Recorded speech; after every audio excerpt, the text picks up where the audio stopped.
Alors, bonjour à tous ceux qui me font le plaisir de m'écouter sur cette page. Si tu es nouveau sur cette page, la page c'est de Junior Miner. La page est intitulée de Junior Miner. Alors, sur cette page, je te parle des activités minières. C'est-à-dire, je parle de la mine artisanale, la mine industrielle, les carrières aussi, les activités dans les carrières, que ce soit l'exploration, que ce soit l'exploitation. Si tu es nouveau sur cette page, abonne-toi, partage les publications de cette page, commente et laisse ton avis. Je m'appelle Joseph, je suis ingénieur de mine de formation. J'ai créé cette page pour partager d'abord avec des jeunes mon expérience dans le secteur minier. Partager mon expérience. Alors ceux qui viennent dans mon e-box me laisser le message désagréable, vous n'êtes pas obligé de suivre de vous abonner à ma page pour vous désabonner si vous êtes abonné. Vous n'êtes pas obligé. Ok? Vous n'êtes pas obligé de suivre ce que je fais. Si ça ne vous intéresse pas, vous laissez. Vous partez et puis vous restez là où vous êtes. Je ne vous ai pas cherché. C'est vous qui êtes venu sur ma page. Donc je ne vous cherche pas. Alors une fois que j'ai fini de dire cela, ce matin, la publication de ce matin, nous la devons à un certain camarade que la semaine passée, j'ai publié. J'ai fait une publication selon laquelle les jeunes devraient s'enquérir du document de la convention collective des industries extractives de son pays avant de commencer à chercher le travail, que tu sois jeune ou alors que tu sois une personne professionnellement expérimentée, peut-être que tu ne connais pas, tu dois connaître la convention collective des industries extractives de ton pays afin de commencer à chercher du travail pour pouvoir discuter bien avec la direction de ta ressource humaine. Alors en bas de cette publication, un jeune, ou c'est pas si un jeune, il a dit qu'il fallait que je commence d'abord à montrer comment trouver du travail dans le secteur minier. Il fallait d'abord que je parle de ça avant de parler de la convention collective. Dans la publication d'aujourd'hui, elle est due à son commentaire, son commentaire. Donc avant de commencer, si tu es nouveau sur cette page, je m'appelle Joseph, je suis ingénieur de mine de formation. Donc, si ce que je fais sur cette page t'intéresse, tu dois tout simplement liker, partager et commenter.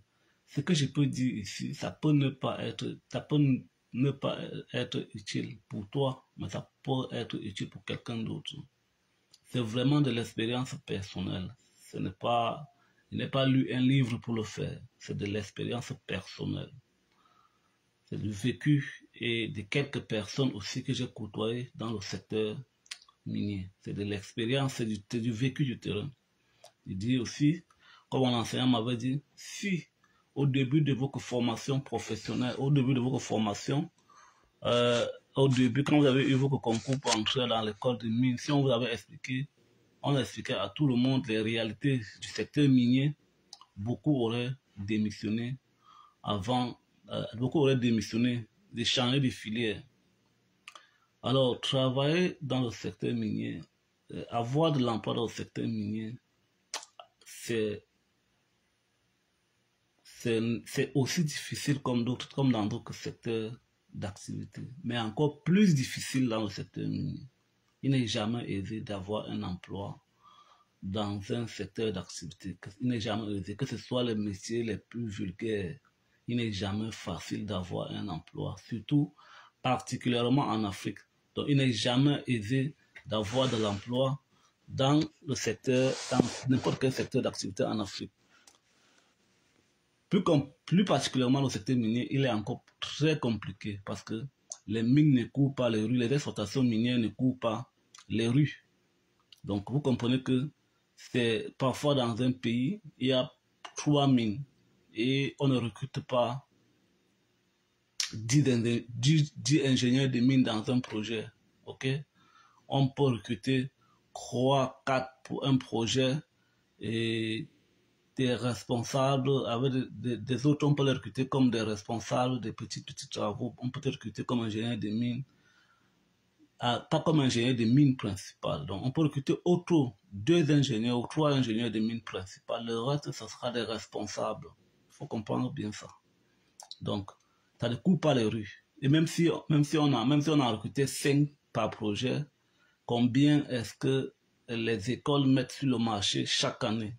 Même si on a recruté 5 ingénieurs ou 10 ingénieurs de mines dans chaque projet, combien les écoles de mines en forment chaque année? Vous comprenez qu'il doit toujours avoir des gens qui seront dans la recherche permanente et qui seront toujours, donc ça veut dire que vous serez en chômage, bien sûr.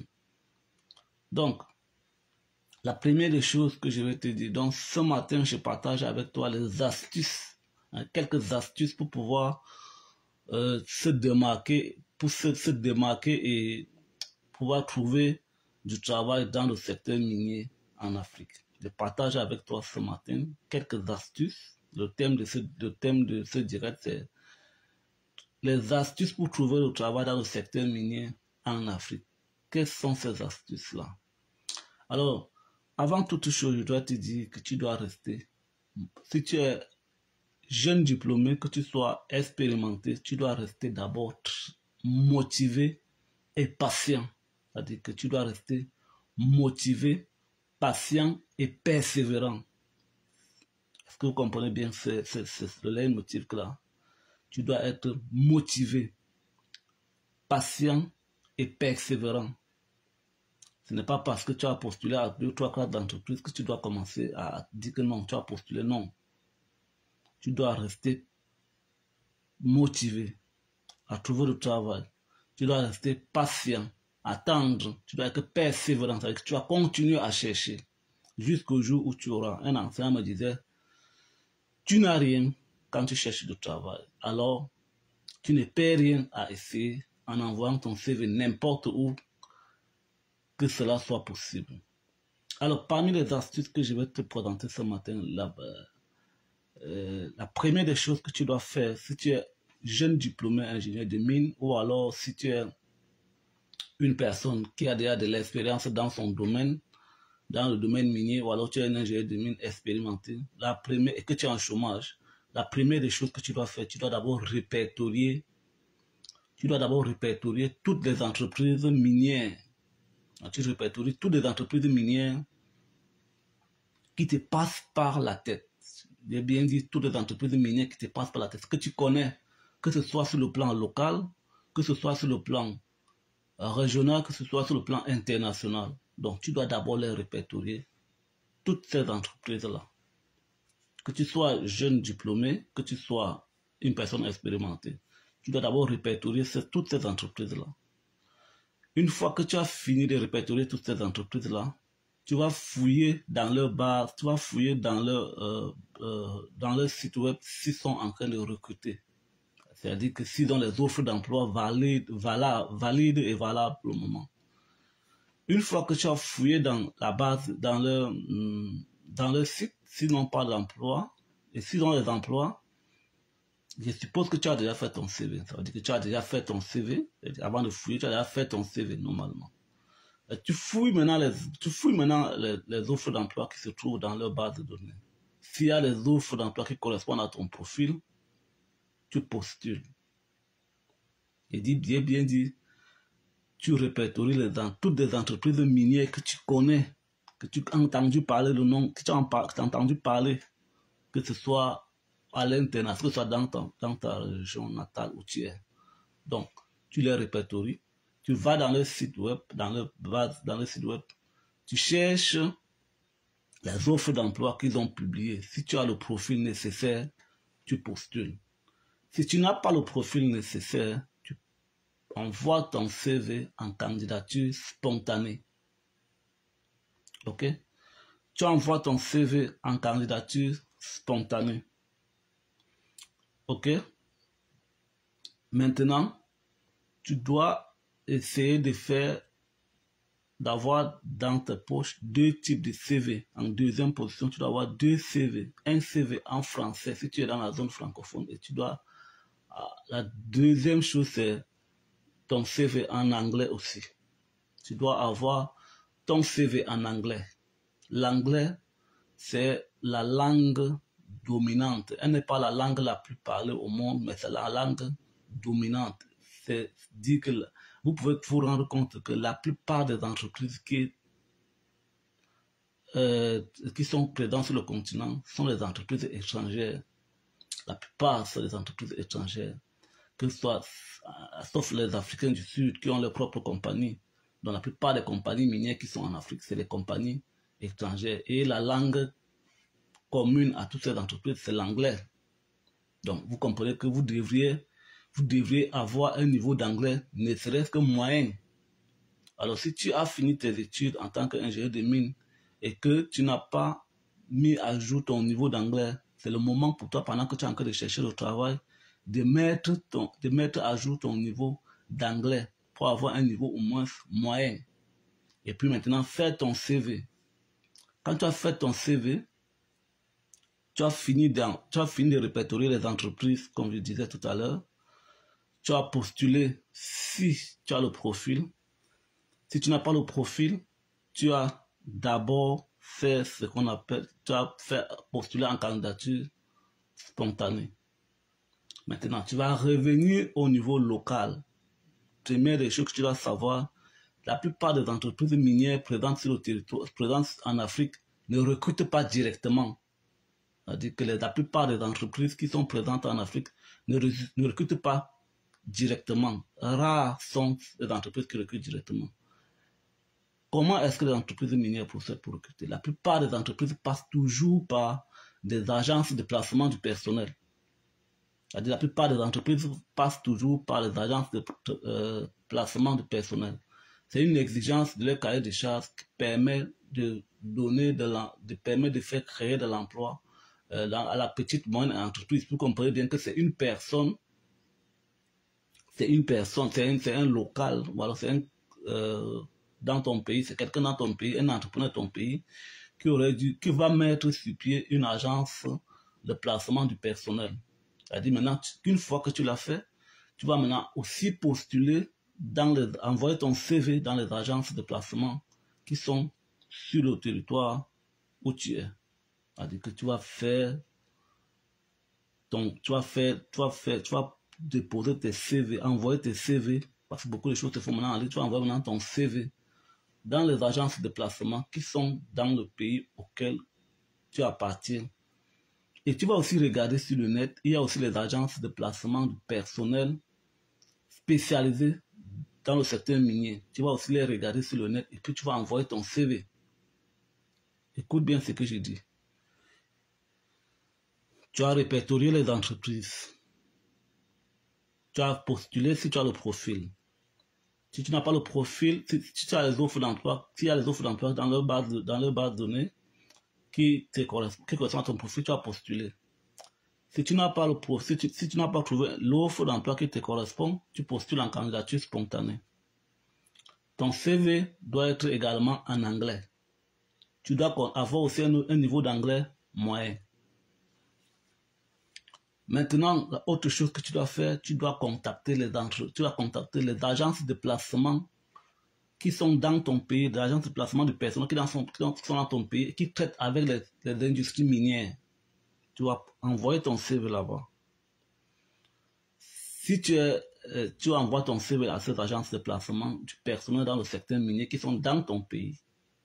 Maintenant, tu vas aussi regarder sur Internet des agences de placement de personnel qui sont à l'international et qui placent aussi à l'international. Si tu es une personne expérimentée, tu vas chercher ce qu'on appelle les chasseurs de tête. Ils sont sur Internet, tu vas les contacter, tu vas on les appelle les chasseurs de tête, c'est-à-dire ils sont spécialisés pour le recrutement de personnes spécialisées avec des expériences bien particulières. Ces gens sont les chasseurs de tête. Donc tu vas les chercher et tu vas les envoyer ton CV. Une fois que tu as envoyé ton CV, maintenant, tu vas faire ce qu'on appelle, tu reviens maintenant au niveau local. Que tu sois jeune ou que tu sois expérimenté, tu viens maintenant dans ton pays. Voici où va intervenir ce que je vais appeler le réseautage. Oui, jeune, tu as bien compris, le réseautage. Le réseautage ici n'est pas peur que ce sont les choses, je ne parle pas de réseautage, des choses maléfiques, non.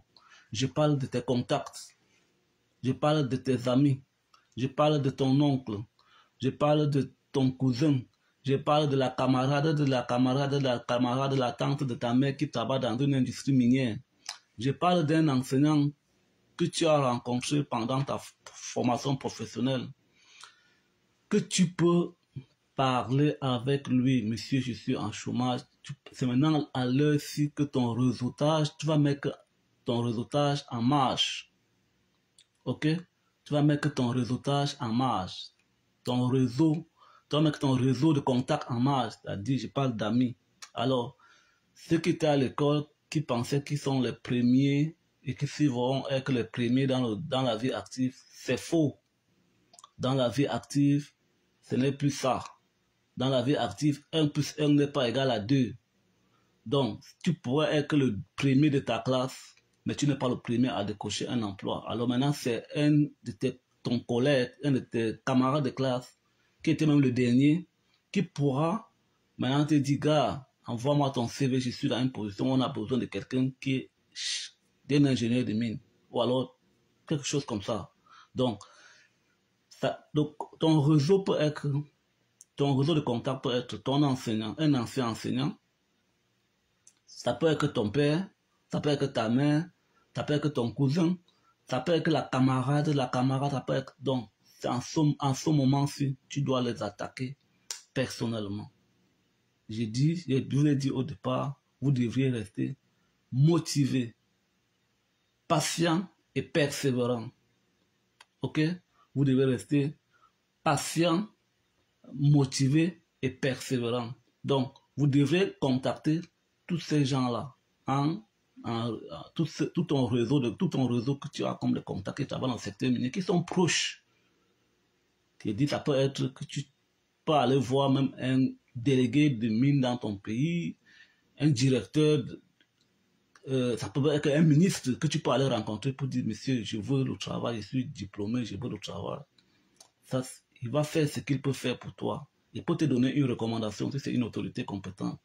Il peut te faire une recommandation spéciale. Il met son cachet. Tu vas aller déposer en entreprise.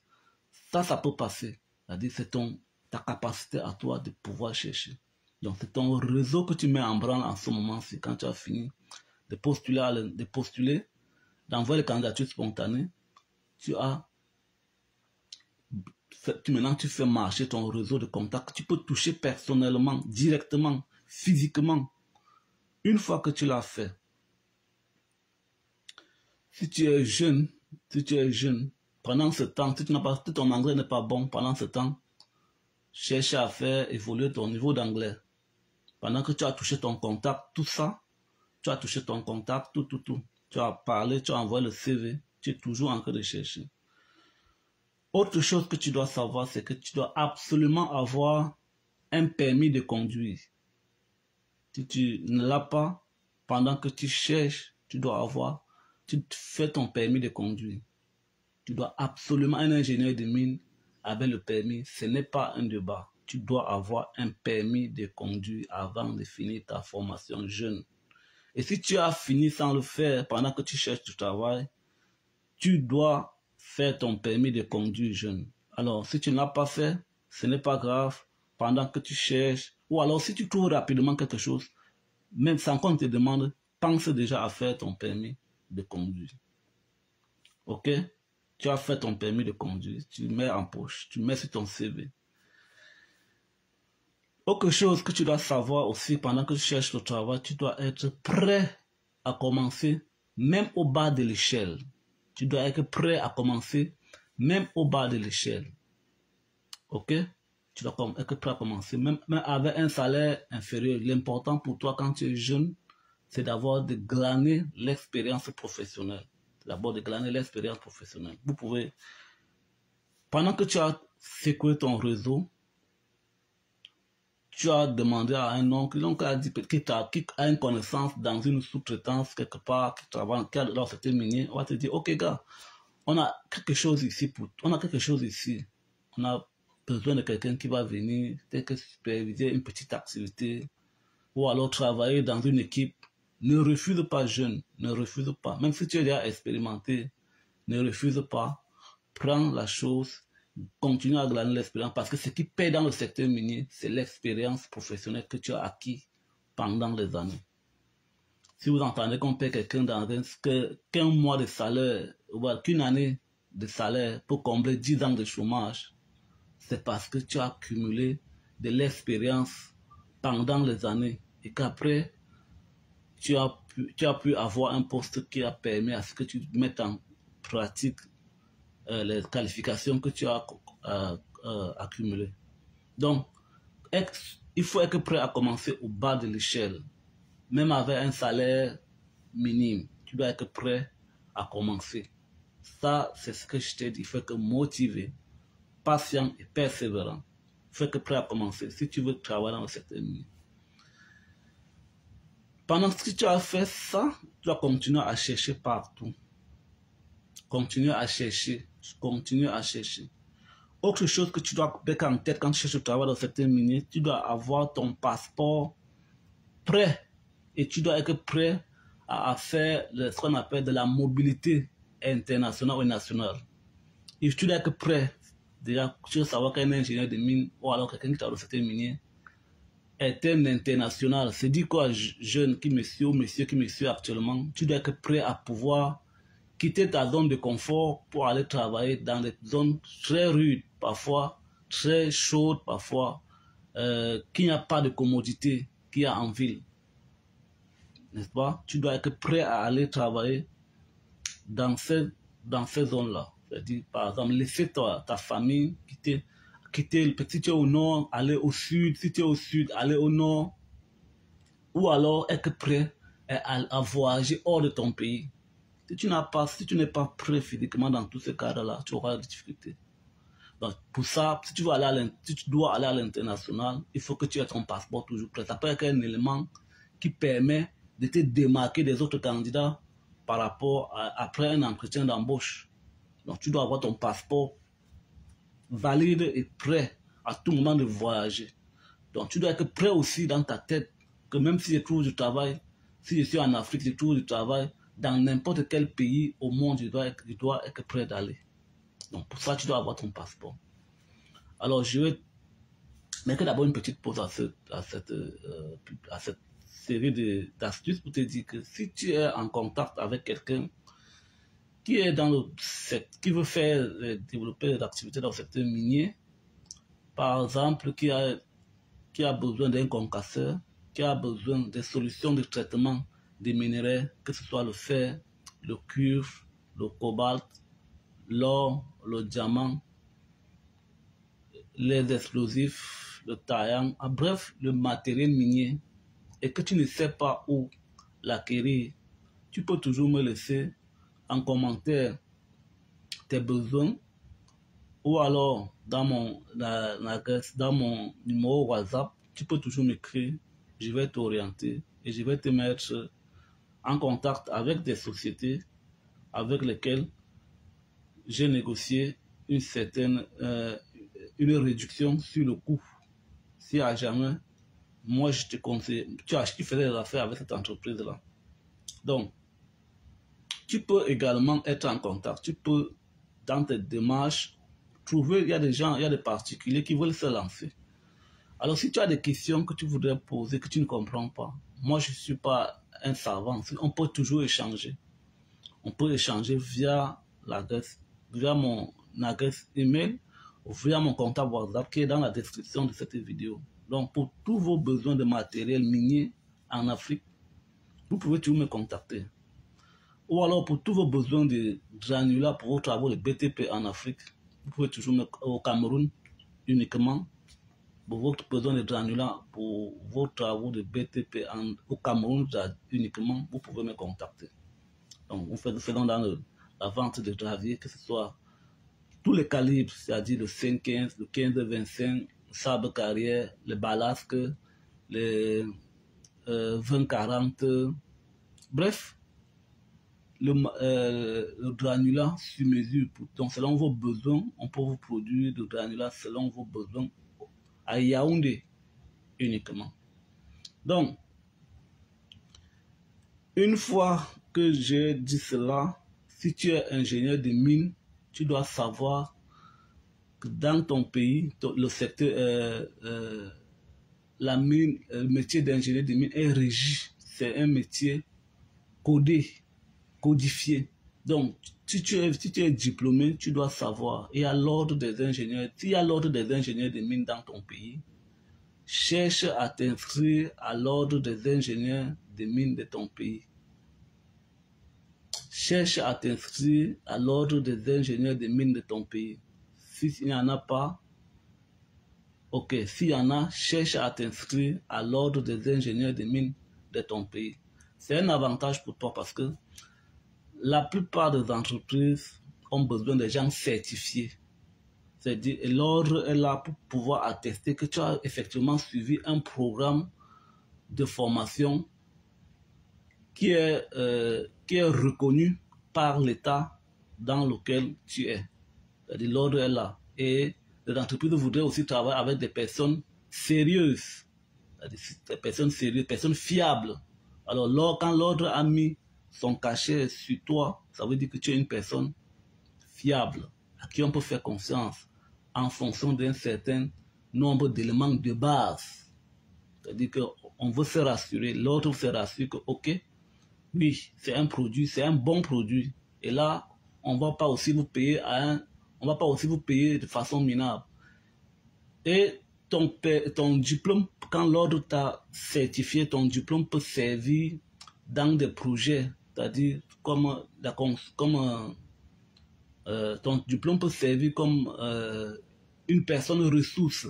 Ton diplôme peut servir pour constituer les dossiers dans la recherche, peut-être dans la recherche pour gagner peut-être un marché dans le secteur minier. Généralement, on exige qu'il faut que tu aies au moins dans ton équipe, pour les entreprises sous-traitantes, il faut que tu aies au moins dans ton équipe un ingénieur de mine. C'est-à-dire que si tu es déjà, si l'ordre a accepté, a approuvé, a mis son cachet sur toi, tu es une personne ressource, dont ton diplôme pourra servir pour aller chercher des marchés ailleurs, peut-être à une personne. En ce moment, tu deviens un consultant dans cette entreprise. Donc, cherche à t'inscrire à l'ordre des ingénieurs de mines de ton pays. Ok? Quand j'ai fini de le dire, continue à chercher même à l'international. Autre chose, comme faisant suite à la publication de la dernière fois, tu dois connaître la convention collective des industries extractives de ton pays. Tu dois le connaître si tu es jeune diplômé ou alors si tu es une personne expérimentée déjà, que tu ne connaissais pas. Tu dois nécessairement connaître cela, la convention collective des industries extractives de ton pays. Tu dois le connaître. Ce n'est pas c'est pour que tu parles avec quelqu'un, avec une direction des ressources humaines, qui puisse t'écouter et qui puisse te prendre au sérieux. Tu dois connaître la convention collective des industries extractives de ton pays. Maintenant, tu dois aussi, ne néglige pas les sous-traitances, c'est-à-dire les petites entreprises qui sont en train de faire de la sous-traitance dans le secteur minier. Ne les néglige pas. Tu dois aller vers eux. Si tu n'as pas de travail, tu vas vers eux. tu cherches à obtenir ne serait-ce que le travail auprès de ces entreprises. Ça va te permettre de glaner en expérience et de monter ton CV. Parce que les entreprises minières aiment recruter les produits finis. Les entreprises minières aiment recruter des produits finis, aiment recruter des personnes qui sont expérimentées. Comme je vous disais tout à l'heure, on ne donne pas un salaire de je ne sais pas combien pour vous imaginer à quelqu'un quand il est nouveau. Non, on donne un salaire élevé à quelqu'un quand il a de l'expérience. Et de l'expérience, on ne l'acquiert pas en un seul jour. De l'expérience, on l'acquiert en travaillant dans plusieurs projets à des niveaux de responsabilité différents. Qu'on ne vous bluffe pas qu'un jeune ingénieur de mine, généralement, il a déjà non. Si tu es un jeune ingénieur de mine, si tu n'as pas la chance de trouver rapidement le travail, et si l'entreprise te prend, elle va te former, maintenant c'est en ce moment-là qu'elle va te mettre à un niveau de salaire très élevé. Sinon, dans la plupart du temps, et combien de personnes ont la chance d'être recrutées par l'entreprise d'aller se faire former? Non, la plupart des personnes commencent toujours par des petites expériences de gauche à droite, afin maintenant, au soir, peut-être qu'après 5 ans, ont de l'expérience et vendent leurs compétences chères sur le marché. C'est-à-dire, tu postules dans les entreprises sous-traitantes. Voilà donc les astuces que je pouvais partager avec toi ce matin. Maintenant, si tu as fait tout ça, et comme moi je prône pour l'entrepreneuriat, je te conseille, jeune, de vous constituer en 2 ou 3 personnes que vous pouvez créer votre petite entreprise et vous lancer dans l'entrepreneuriat dans le secteur minier. Donc, si tu as fait ça, si tu as fait tout ce que je t'ai dit dans cette publication et que tu n'as pas toujours, en attendant, vous pouvez vous constituer en 2 ou 3, 4 personnes ou 5 personnes même, ingénieurs de mine dans le même domaine, avec un peu de petit capital ou alors vos matières grises, vous créez votre petite entreprise. Et il y en a, si tu es dans un pays minier, je vais te dire qu'il y a plusieurs choses que vous pouvez faire en tant qu'entrepreneur dans le secteur minier. Et j'ai commencé au mois de novembre en publiant des petites idées d'entreprise que vous pouvez mettre sur pied dans un pays minier. Crois-moi, j'encourage beaucoup ce 15e point. Ce 15e point qui est l'entreprise. Vous constituez en 2, 3, 4, 5 personnes, vous lancez dans l'entrepreneuriat dans le secteur minier. Si tu es dans un pays minier, au début, ça va être difficile, mais après un certain temps, quand vous allez gagner peut-être 2 ou 3, 4 tâches, vous allez comprendre que l'entrepreneuriat est mieux que d'aller travailler, que d'aller demander de l'emploi auprès des entreprises. Sur ce, je vais récapituler ce que j'ai dit dans cette publication. Je vais donc récapituler. Avant de récapituler, je vais juste te dire que si tu es en contact, si tu suis cette page, tu peux me suivre sur cette page désormais. La page c'est de Junior Miner. Si tu es tombé là par hasard, la page c'est de Junior Miner. Je parle de l'activité minière ici. Je partage mon expérience personnelle avec vous. Vous n'êtes pas obligé de gober tout ce que je dis. Si ça ne vous intéresse pas, vous pouvez simplement vous désabonner de la page. Il est inutile de m'envoyer des messages désagréables ou alors d'écrire des messages qui ne sont pas... Vous n'êtes pas obligé de vous abonner sur cette page. Mais si vous trouvez que ce que j'ai fait sur cette page est bien, vous pouvez liker, partager, commenter, partager afin que cela puisse arriver entre les mains des personnes qui peuvent en tirer profit. Si vous avez besoin de matériel minier partout en Afrique, vous pouvez toujours me contacter.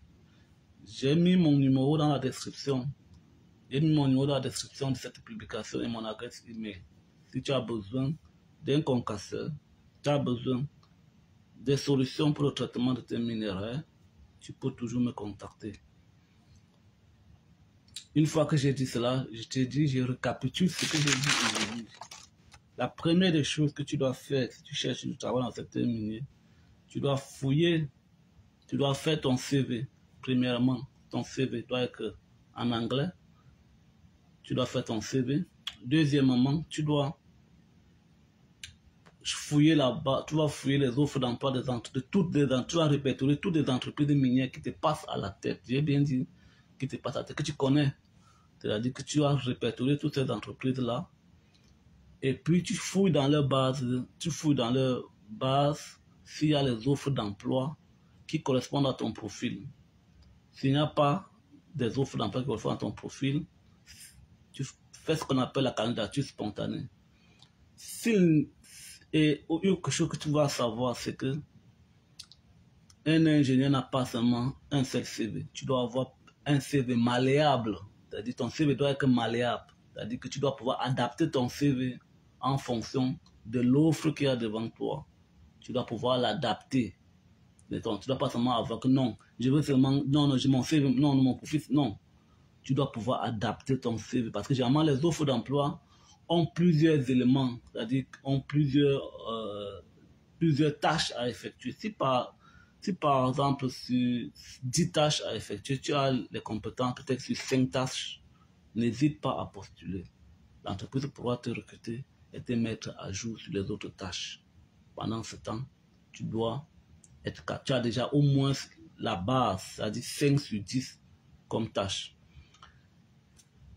Une fois que tu as répertorié les entreprises, tu as postulé, si tu as le profil, tu as postulé en candidature spontanée. Si tu n'as pas, maintenant tu reviens au niveau local, tu postules, tu reviens au niveau local, tu postules dans les agences de placement qui sont dans ton pays. Les entreprises minières recrutent généralement à travers les entreprises, à travers les agences de placement du personnel. Tu postules, tu envoies ton CV dans ces agences de placement si tu es nouveau ou même si tu es ancien. Si tu veux, tu vas encore chercher, si tu es trop expérimenté, tu vas chercher ce qu'on appelle les chasseurs de tête. Les chasseurs de tête, c'est les gens qui cherchent, c'est les personnes constituées qui cherchent des personnes aussi expérimentées pour des postes très élevés. Tu peux aussi chercher les agences de placement internationales, ça existe sur Internet. Qui placent des gens dans le secteur minier à l'international, ça existe aussi. Tu les cherches, tu envoies ton CV, tu attends. Troisième chose, tu reviens maintenant, tu fais agir ton réseau de contacts que tu as. Il te dit que ton réseau de contacts, ça peut être ton oncle, ça peut être ton enseignant, ça peut être ton camarade de classe, ça peut être la camarade, ça peut être une autorité administrative de ton pays. En ce moment, tu demandes qu'on te donne, l'autorité administrative va te donner une recommandation que tu vas pouvoir joindre à ton dossier et puis tu vas aller postuler n'importe où. Tu vas maîtriser l'anglais, tu dois apprendre l'anglais. Si ton niveau d'anglais n'est pas bon, tu dois chercher à mettre ton niveau d'anglais au niveau élevé. Tu dois avoir un permis de conduire et te former sur des logiciels spécialisés. Tu dois avoir un permis de conduire, ça, ce n'est pas un débat. Tu dois être prêt à commencer, même au bas de l'échelle, jeune ou n'importe. Tu dois être prêt à commencer même au bas de l'échelle. Tu dois être prêt à la mobilité nationale et internationale. Tu dois être prêt à le faire. C'est-à-dire que tu dois être prêt à quitter ta zone de confort, aller travailler dans les zones rudes, la mine, pour qu'on te paye beaucoup d'argent, il faut que tu fasses aussi beaucoup de sacrifices. Tu dois laisser femme, famille, papa, maman, tu dois les laisser et puis t'installer dans un autre pays que tu ne connais même pas ou dans une autre région que tu ne connais même pas. Parfois, on va parler des langues que tu ne connais même pas, que tu n'as jamais entendu parler. Il faut donc être prêt à aller challenger dans cette région-là. Donc, tu dois aussi t'inscrire dans l'ordre des ingénieurs de mine de ton pays. Si ça existe, tu dois être inscrit là-bas. C'est un atout pour toi. Tu dois être inscrit à l'ordre des ingénieurs miniers de ton pays. Tu dois avoir ton passeport valide pour pouvoir faire la différence. Peut-être qu'à un entretien, après tout ce que tu peux avoir, on peut t'appeler pour un entretien. Tu dois avoir ton passeport valide pour pouvoir te démarquer des autres. Ça peut te permettre de démarquer des autres personnes qui vont postuler. Alors, une fois, tu dois connaître aussi la convention collective des industries extractives de ton pays. Tu dois postuler aussi dans les petites sous-traitants, dans les petites entreprises qui offrent les services à des mines. Tu dois pouvoir postuler là-dedans, sans toutefois avoir honte. On peut te donner n'importe quelle tâche là-bas. Tu prends Tu vois, ça va te permettre que dès que tu es dans nos domaines, dans nos secteurs que tu aimes, que tu t'es formé, et puis tu vas postuler là-bas tranquillement. Si on te donne n'importe quelle tâche, prends-la. Si la dernière chose que je conseille, ça devait être normalement la première des choses, mais ça dépend, c'est de vous constituer en 2 ou 3, 4 personnes saines. Vous fermez vos petites entreprises et vous offrez vos services. Et il y en a plein de choses, c'est-à-dire l'entrepreneuriat minier. Vous devez être capable de le faire en formant 2 ou 3, 4 personnes, en se formant, en vous consultant en 2 ou 3, 4 personnes, vous formez vos petites entreprises et vous offrez vos services. Sur ce, je vais te remercier et je vais te demander simplement de partager, de commenter et de liker si tu penses que ce que je fais ici est bien, afin que cela puisse aider d'autres personnes. Je n'ai pas fini avec cette partie. La semaine prochaine, je vais te parler de comment utiliser les réseaux sociaux pour avoir le travail dans le secteur minier en Afrique. Je vais te parler de mon expérience professionnelle. Donc, je vais te parler de comment utiliser LinkedIn, de comment utiliser Facebook, de comment utiliser WhatsApp pour avoir le travail dans le secteur minier en Afrique. Retiens, mardi prochain, je vais te faire un direct là-dessus. Je parle de l'expérience personnelle vécue. Comment utiliser les réseaux sociaux pour avoir le travail dans le secteur minier en Afrique. Reste sur cette page. Je vais te dire aussi, tu peux me suivre sur ma page, sur ma chaîne YouTube de Junior Miner. La publication sera retransmise là-bas tout à l'heure. Toutes les entreprises minières sont sur les réseaux sociaux. Nous sommes à l'ère du digital. Toutes les entreprises minières, vous allez pouvoir entendre parler, sont sur les réseaux sociaux, c'est-à-dire LinkedIn, Facebook, WhatsApp, Twitter, YouTube. Alors la semaine prochaine, je te montre quelques astuces aussi que tu pourras mettre en pratique pour pouvoir avoir ton emploi dans le secteur minier. Prends soin de toi, reste scotché.